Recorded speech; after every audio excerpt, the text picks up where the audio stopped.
लोकसभेचे विरोधी पक्षनेते राहुल गांधी 3 दिवसीय अमेरिका दौऱ्यावर आहेत। टेक्सास युनिव्हर्सिटीत झालेल्या एका कार्यक्रमात त्यांनी राष्ट्रीय स्वयंसेवक संघावर टीकेची जोड उठवली।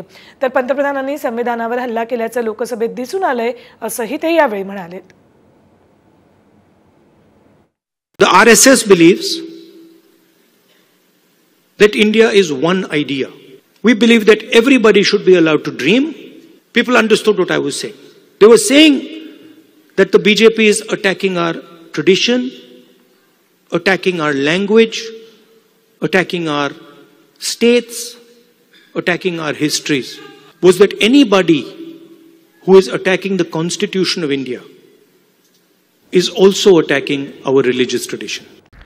एक अत्यंत महत्त्वाची बातमी ती पूजा खेडकर नंतर पुणे मनपाचे अधिकारी आता रडारवर आहेत।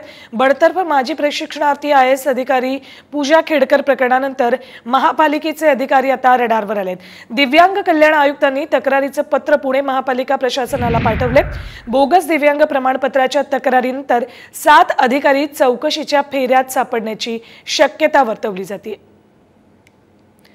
अपडेट्स घेऊयात आमचे प्रतिनिधी अक्षय बडवे यांच्याकडून।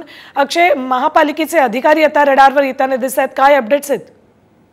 खरं तर बडतर्फ माजी प्रशिक्षणार्थी IAS अधिकारी पूजा खेडकर यांचं प्रकरण ताजं असतानाच आता पुणे महानगरपालिकेचे अधिकारी जे आहेत ते आता वादाच्या भोवऱ्यात सापडण्याची शक्यता आहे। कारण बोगस दिव्यांग प्रमाणपत्राच्या तक्रारीनंतर महापालिकेचे 7 अधिकारी जे आहेत ते चौकशीच्या फेऱ्यात सापडण्याची शक्यता आहे। कारण ज्या 7 अभियंत्यांची दिव्यांग प्रमाणपत्र बोगस असल्याची तक्रार प्राप्त झाली असल्यामुळे त्यात 3 जण जे आहेत ते अस्थिव्यंग प्रमाणपत्र तर 3 जण जे आहेत ते अल्पदृष्टी प्रमाणपत्राच्या नावाखाली भरती झाल्याची तक्रार जी आहे ती सापडलेली आहे। त्यामुळे आता या सगळ्या 7 अधिकाऱ्यांवर जो चौकशीचा बडगा उघडण्यात येणार आहे त्यानंतर काय याच्यातनं कॉन्क्रीट माहिती मिळते हे पाहणं देखील महत्त्वाचं ठरणार आहे। धन्यवाद अक्षय संपूर्ण माहितीसाठी। तर या प्रकरणातल्या घोटाळ्याची व्याप्ती ही खूप अधिक आहे, हे यातून आता हळूहळू पुढे यायला लागलंय।